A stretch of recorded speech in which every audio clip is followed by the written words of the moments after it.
Halo,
salam akademika. Pemerintah Indonesia akhirnya melakukan terobosan hukum untuk menarik pajak atas perdagangan melalui sistem elektronik atau e-commerce dengan mengeluarkan Peraturan Menteri Keuangan Nomor 48 Tahun 2020. Pada kuliah kali ini, ikuti pandangan saya terkait pajak terhadap perdagangan melalui sistem elektronik tersebut.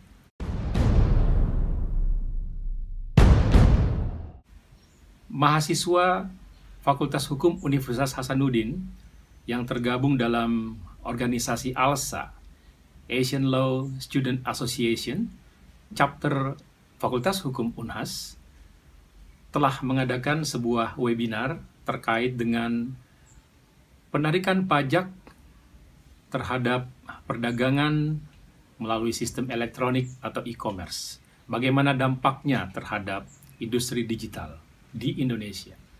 Pada kesempatan itu, saya memberikan pandangan selaku pembicara. Kuliah hari ini akan berisi pemaparan saya pada seminar tersebut. Selamat mengikuti.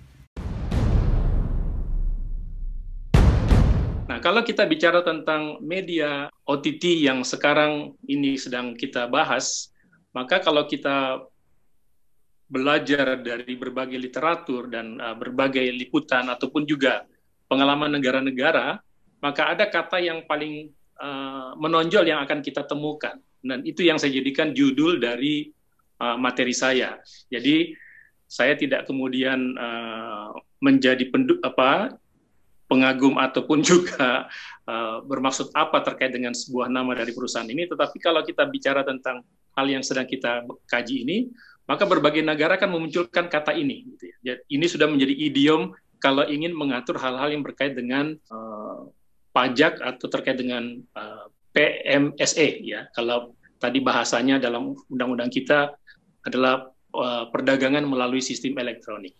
Nah, kata Netflix tax ini akan kita temukan dari atau pada berbagai peristiwa pajak di berbagai belahan dunia. Dan akan saya mulai dengan memberikan ilustrasi sedikit tentang mengapa kata Netflix tax ini menjadi begitu booming dalam konteks penerimaan negara. Slide pertama saya menunjukkan beberapa kutipan berita dari berbagai website, ya, yang saya beri judul The World's Anger. Inilah kira-kira bentuk kemarahan berbagai negara, gitu ya. Bukan hanya di Indonesia ternyata. Jadi ada banyak persoalan yang terkait dengan pendapatan yang diperoleh oleh suatu platform yang kemudian ternyata tidak bersimetris dengan penerimaan negara di bidang pajak. Ini tidak ada keadilan, ya. Jadi mereka mengatakan bahwa ada banyak platform digital.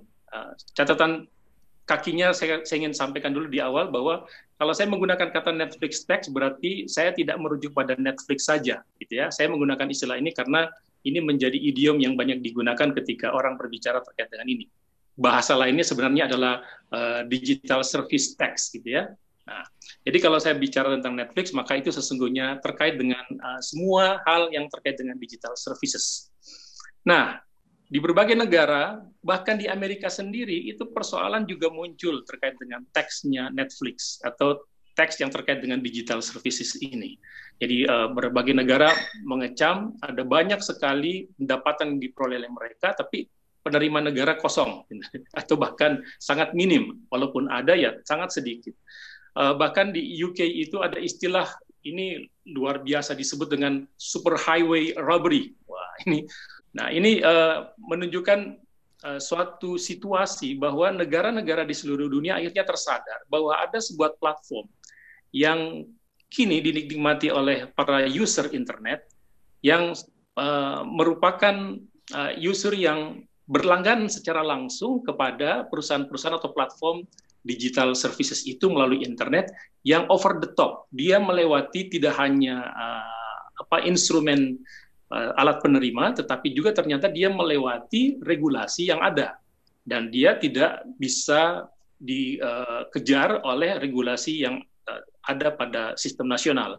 Dan ini terbukti, dan contoh kasus misalnya di Indonesia, semua orang yang berlangganan Netflix di Indonesia itu harus berhubungan secara langsung dengan mereka, bahkan harus membayar dengan kartu kredit misalnya, atau dengan sistem pembayaran digital lain, dan perusahaan yang tempat membayar itu justru bukan berada di Amerika, tetapi justru berada di negeri Belanda. Nah, itu nanti ada hal lain yang ingin saya diskusikan. Itu menunjukkan bahwa hukum nasional tidak atau belum menjangkau persoalan. Langkah yang dilakukan oleh Indonesia menunjukkan bahwa sesungguhnya sudah punya PP 80, gitu ya, 80 tahun 2019 terkait dengan perdagangan melalui sistem elektronik yang merupakan peraturan turunan atau peraturan pelaksana dari Undang-Undang Nomor 7 2014 tentang perdagangan. Peraturan ini justru agak sedikit menghambat karena ada syarat bahwa untuk bisa ditarik pajaknya melalui PMSE ini, itu jika perusahaan-perusahaan tersebut mempunyai badan usaha tetap. Kalau dalam bahasa internasionalnya permanent establishment, gitu ya. Jadi dia harus punya badan usaha tetap di Indonesia, baru kemudian dia bisa dikenakan peraturan PP 80 ini. Nah, itu agak menghambat. Oleh karena itu, kita terus kemudian punya loophole, punya peluang ketika kita menghadapi sebuah musibah, yaitu menyebarnya COVID-19 Corona, dengan kita melahirkan Perpu nomor 1 yang kemudian disahkan sebagai Undang-Undang nomor 2 tahun 2020. Agak panjang namanya, jadi biasa disingkat dengan Undang-Undang Corona, gitu ya. Nah, walaupun itu terkait dengan pengadaan penerimaan. Nah, Undang-Undang Corona ini terus juga memperkenalkan kembali istilah PPMSE dan PMSE ini. Oleh karena itu, Menteri Keuangan membuat PMK 48 tahun 2020 tentang tata cara pemungutannya. Nah, itu yang dilakukan oleh Indonesia untuk menyikapi apa yang terjadi, gitu ya, menyikapi apa yang terjadi terkait dengan keresahan seluruh dunia, gitu ya, terkait dengan digital services yang tidak memberikan penerimaan pajak kepada negara. Jadi, kalau kita BUT, maka itu tidak akan atau sulit untuk menarik pajak dari digital services ini. Tapi sesungguhnya sejak tahun 2015-2016 sebenarnya upaya itu sudah ada. Cuman memang dalam praktiknya ada beberapa kendala, dan bahkan ada satu platform yang katanya sudah punya perwakilan, tapi ketika dikunjungi oleh anggota DPR ternyata hanya gudang dan tidak ada orang, gitu ya. Jadi bisa hanya sekedar kamuflase. Dan itu akan menyulitkan ketika kita mencoba untuk menarik pajak untuk penerimaan negara. Nah, masyarakat internasional kemudian menemukan suatu kesepakatan terkait dengan penafsiran atau pengertian yang lebih luas terkait dengan lembaga-lembaga ini atau perusahaan-perusahaan ini dengan istilah significant economic presence atau kehadiran ekonomik secara signifikan di dalam suatu negara. Ini sumbernya dari mana? Ada sebuah badan internasional OECD, gitu ya, melakukan sebuah pertemuan atau mencoba membahas fenomena yang terkait dengan intangible goods ini, gitu ya, dan itu sudah terjadi sejak tahun 2015, dan akhirnya kemudian juga disepakati oleh negara-negara G20, dan akhirnya kita mengenal bahwa digital services itu ada 3 ruang lingkup atau 3 jenis.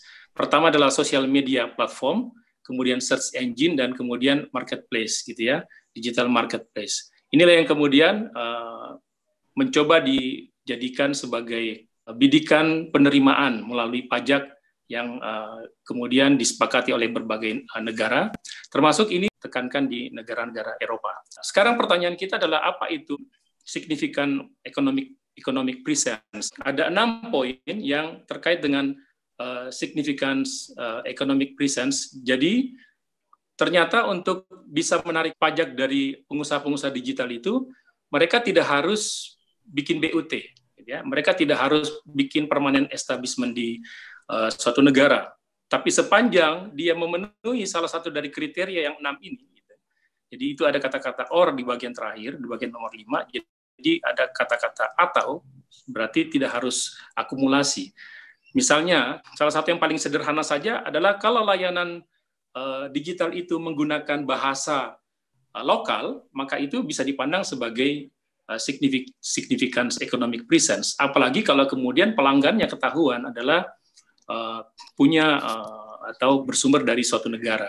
Hanya saja mungkin tadi ada kalau di Indonesia kita mungkin punya aturan main, misalnya berapa jumlah traffic gitu ya, atau berapa jumlah income dari suatu negara, baru kemudian kita jadikan dia misalnya pihak menjadi pungut PPN.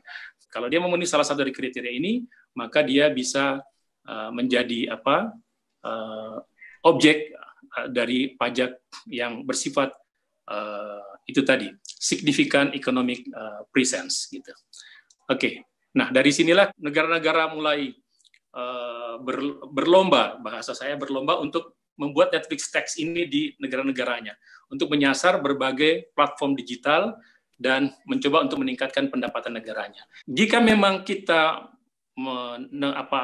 membebani PPN atau VAT atau Value Added Tax atau pajak pertambahan nilai kepada sebuah platform digital, pertanyaannya bagaimana mekanisme atau bagaimana skema yang mungkin bisa dilakukan dengan pertanyaan kira-kira siapa yang bayar. Nah, di dalam konteks ini ada dua pendekatan yang bisa dilakukan. Pertama adalah kalau pengelola digital services-nya merasa bahwa dia ingin memberikan nilai lebih kepada konsumen, maka urusan PPN itu dia yang tanggung. Jadi satu harga itu sudah termasuk PPN, gitu ya. Itu sudah termasuk VAT-nya, VAT-nya, gitu. Nah, itu salah satu pemikiran. Tapi apakah services mau? Itu tentu bergantung kepada bagaimana mereka mengelola perusahaan mereka, gitu ya. Jadi kembali kepada keinginan, goodwill-nya, gitu. Jadi tentu saja untuk memanjakan customer, tentu kita harus punya goodwill supaya perusahaan punya reputasi dan sebagainya. Kira-kira seperti itu terkait dengan services. Tapi atau yang kedua, kalau services tidak mau, platformnya tidak mau, maka dia membebankan kepada customer-nya. Nah, di sini mungkin yang menjadi concern dari para netizen atau para customer Netflix atau yang lainnya, Spotify, gitu ya, Facebook, Google, YouTube, dan sebagainya di Indonesia dan seluruh dunia, bahwa kalau itu dibebankan kepada customers, maka customer harus siap untuk menambah, gitu ya, menambah biaya yang harus dikeluarkan ketika dia harus berlangganan. Di Indonesia PPN kita 10%. Di negara lain juga ada yang lebih, ada yang 19%, ada yang 16%. Indonesia hanya 10%. Nah, ini yang kemudian apakah dia berdampak?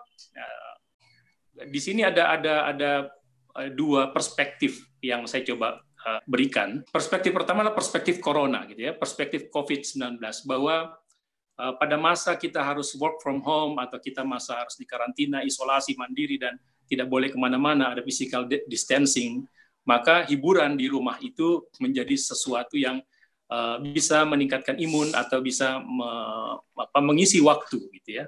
Nah, sehingga kalau kemudian ada beban tambahan biaya lagi, maka mungkin itu menjadi persoalan. Tetapi ada juga perspektif lain bahwa pelanggan yang menggunakan media digital seperti ini adalah pelanggan-pelanggan yang sesungguhnya hidupnya agak berkecukupan atau bahkan lebih berkecukupan.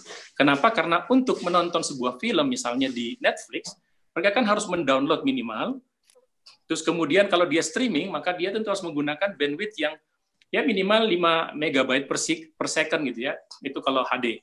Kalau mau yang ultra HD lagi, ya tentu lebih besar lagi bandwidth-nya, dan itu pasti mahal. Oleh karena itu, berarti angka 10% itu sesungguhnya secara ekonomik value-nya atau secara rata-ratanya itu menurut sebagian orang itu adalah sesuatu hal yang lumrah, yang wajar. Gitu ya, karena ini pajak yang tidak dibebankan kepada mereka yang punya ekonomi yang agak menengah ke bawah, karena habitnya tidak menonton hal-hal yang sifatnya digital platform seperti ini. Mereka tidak butuh nonton drama Game Thrones dan sebagainya. Mereka cukup dengan TVRI, cukup dengan TV-TV swasta, mereka sudah terhibur. Itu pandangan satu pihak lagi terkait dengan economic value itu. Gitu ya. Jadi ini nanti kembali kepada bagaimana kita melihat perkembangan yang terjadi setelah adanya PPN ini.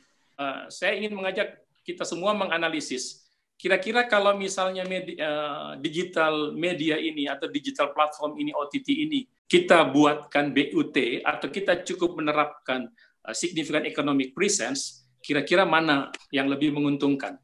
Mana yang lebih mudah? Gitu. Karena ini menjadi challenge kalau kita melakukan itu. Pertama begini, kalau kita menggunakan BUT, maka dia akan didirikan sebagai perusahaan yang ada di Indonesia, walaupun modalnya modal asing. Gitu ya. Tapi dengan membuka perusahaan di Indonesia, maka tentu pajaknya tidak hanya PPN saja, tapi ada juga pajak perusahaan. Kemudian ada pembukaan lapangan kerja, ada creating jobs, juga ada development industri. Nah, development industri ini yang menarik. Kalau di Eropa, mereka itu memaksa untuk bikin BUT, harus bikin permanent establishment. Apa dasarnya? Dasarnya karena mereka mau ada industri. Film mereka itu juga diputar di Netflix misalnya.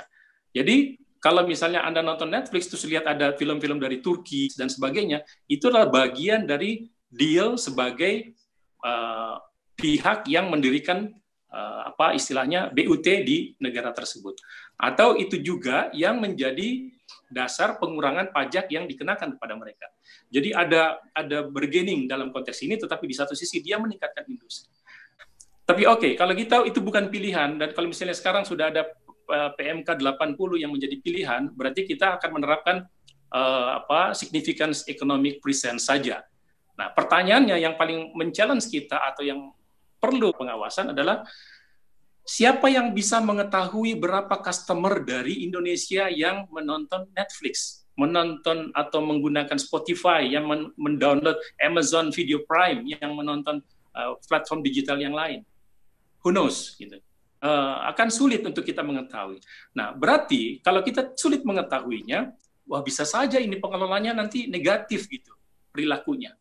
Bisa saja laporannya ke Indonesia hanya 100.000 orang, tetapi ternyata dia ada 1 juta orang.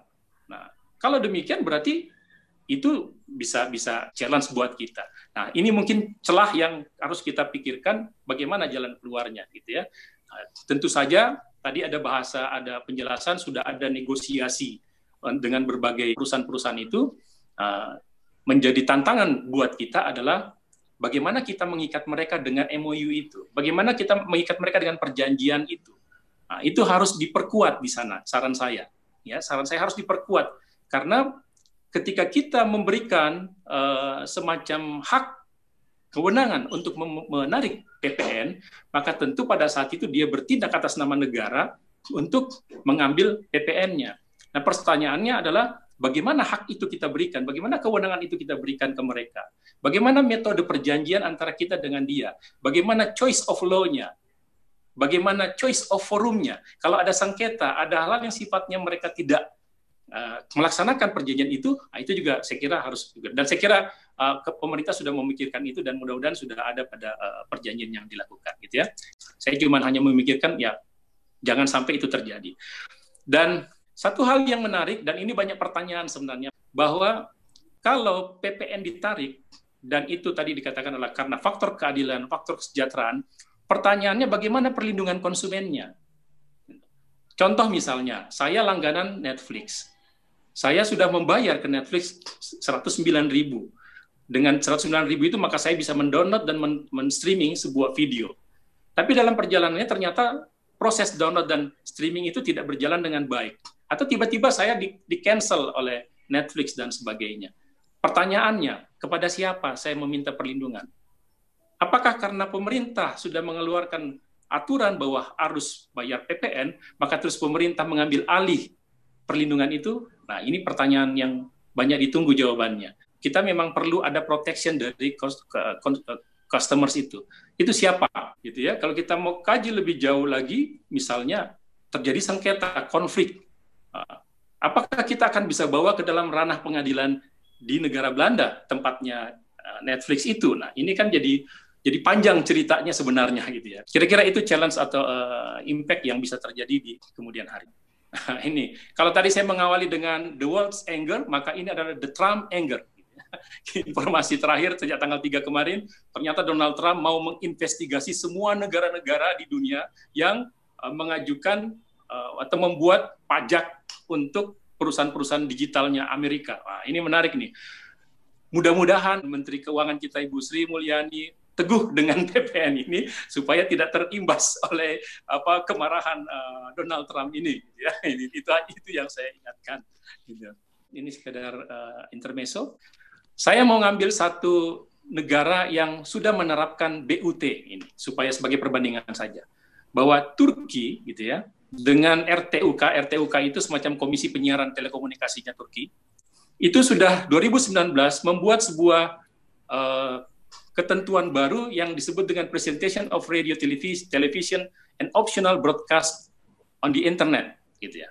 Salah satu alasannya karena konten-konten yang dikeluarkan atau disebarkan oleh digital platform ini itu tidak sesuai dengan Turki, dengan nilai-nilai yang ada di Turki. Sehingga dia melihatnya bukan melihat dari sisi perdagangan, dia melihatnya dari sisi norma, dia melihat dari sisi konten, dari sisi kebudayaan. Sehingga mereka mengatakan, kalian kalau mau mengambil customer-nya orang Turki, maka kalian harus bikin BUT. Harus daftar di Turki dan bikin BUT. Dan alhasil, ancaman pemerintah Turki berhasil. Ada 600 digital platform itu mendaftar di Turki. Ini luar biasa. Dan ini pengalaman yang bisa jadi contoh, karena keberanian pemerintah untuk menekankan bahwa kalau kamu tidak punya BUT, kamu tidak akan bisa melayani dan mengambil customer Turki. Nah, satu hal yang menarik saya sudah katakan tadi bahwa syarat yang lain, walaupun Anda sudah bikin BUT, maka Anda harus menyajikan juga film-film Turki pada saluranmu. Gitu. Jadi dapat uangnya, gitu ya, dapat pajaknya, dapat BUT-nya, dapat lapangan kerjanya, tetapi juga industri filmnya berkembang. Kemudian dia menjadi tersebar ke seluruh dunia melalui platform ini. Jadi digital platform ini itu disandingkan dengan aturan tentang penyiaran. Jadi optional broadcast on the internet. Jadi dia tidak memandang sebagai sebuah alat goods yang ansih persis sama, gitu ya, sebagai sebuah barang dan jasa, tetapi dia melihatnya lebih kepada penyiaran. Dan kalau dia berdampak pada penyiaran, maka aturan mainnya pasti berbeda, gitu ya. Tidak hanya PPN, tapi ada aturan-aturan lain yang kita harus perhatikan. Pada saat seminar, selalu ada sesi pertanyaan. Berikut ada satu pertanyaan yang saya jawab pada webinar yang diselenggarakan oleh mahasiswa yang tergabung dalam ALSA Chapter Fakultas Hukum Universitas Hasanuddin Makassar. Pertanyaan dari Pratnya Paramita Jasmine ya. Terima kasih. Tindakan unilateral ini kan tidak mungkin diambil karena tidak ada sebab akibatnya atau ada faktor yang memicunya. Salah satu faktor yang memicu dan kemudian ini disepakati. Jadi ini sesungguhnya bukan tindakan unilateral dalam arti tidak mendapatkan semacam kesepakatan dari masyarakat internasional, karena terbukti bahwa persoalan ini juga merupakan suatu yang disepakati di dalam OECD itu. Jadi dia tidak serta-merta kita sebut dia sebagai unilateral measure, tetapi dia merupakan suatu terobosan di dalam melindungi sumber-sumber penghasilan negara, ya, yang berpotensi loss, berpotensi hilang jika ini tidak diantisipasi secara langsung. Karena fenomena menunjukkan bahwa pendapatan negara cukup banyak yang seharusnya bisa diperoleh dengan adanya layanan ini. Tapi yang juga paling penting bahwa prinsip dasar dari PPN terkait dengan ini adalah soal keadilan. Kalau dalam istilah bisnis itu ada level playing field, gitu ya, harus equal. Jadi levelnya harus sama antara perlakuan terhadap suatu institusi itu harus sama terhadap yang lain. Sehingga kalau misalnya ada hal yang sama yang kemudian dinikmati oleh masyarakat dan masyarakat harus dibebani PPN terkait dengan itu, maka kompetitor ataupun juga industri yang sama dengan itu tentu harus diperlakukan sama. Itu yang disebut dengan level playing field-nya. Karena kalau itu tidak dilakukan, maka negara justru melakukan suatu diskriminasi terhadap pelaku usaha yang sudah taat pada aturan, gitu ya. Nah, cuman memang kenapa ini menjadi ramai, gitu? Karena yang mau dikenakan pajak ini adalah sesuatu yang merupakan hal baru. Hal barunya karena dia bersifat pertama intangible, tidak kelihatan, bukan jasa yang secara langsung kelihatan pelayanannya, atau bukan goods, gitu ya, yang langsung dilihat barangnya, tetapi dia menjadi intangible karena kita menonton, menikmati suatu hiburan. Yang kedua adalah karena memang pelaku usahanya berasal atau berkedudukan pada jurisdiksi yang berbeda. Jadi challenge-nya di sana. Sehingga saya termasuk yang tidak terlalu merasa sependapat kalau dikatakan sebagai unilateral measures, karena ini adalah suatu kesepakatan yang sudah memang disetujui atau memang menjadi bagian dari kesepakatan masyarakat internasional. Nah, kalau kemudian pendekatan apa yang bisa dilakukan untuk skema supaya kebijakannya tidak ada retaliasi atau misalnya akhirnya perusahaan-perusahaan itu tidak mau melayani Indonesia, saya kira kita juga harus berhitung ya kalau secara ekonomi ya. Saya bukan ahli ekonomi, tapi mungkin kita bisa sedikit berandai-andai apakah dengan jumlah penonton atau jumlah pengguna internet yang cukup banyak di Indonesia gitu ya, yang bahkan angkanya itu luar biasa gitu di beberapa berdasarkan jumlah pengguna internet di seluruh dunia, Indonesia kan peringkatnya masih lumayan tinggi juga gitu. Nah, apakah kemudian dengan jumlah pengguna itu para pengelola media digital atau platform digital itu akan mau melepaskan pangsa pasar itu, konsumen itu? Saya kira itu juga mereka harus berpikir. Jadi secara unsur bisnis tentu mereka ada perhitungan.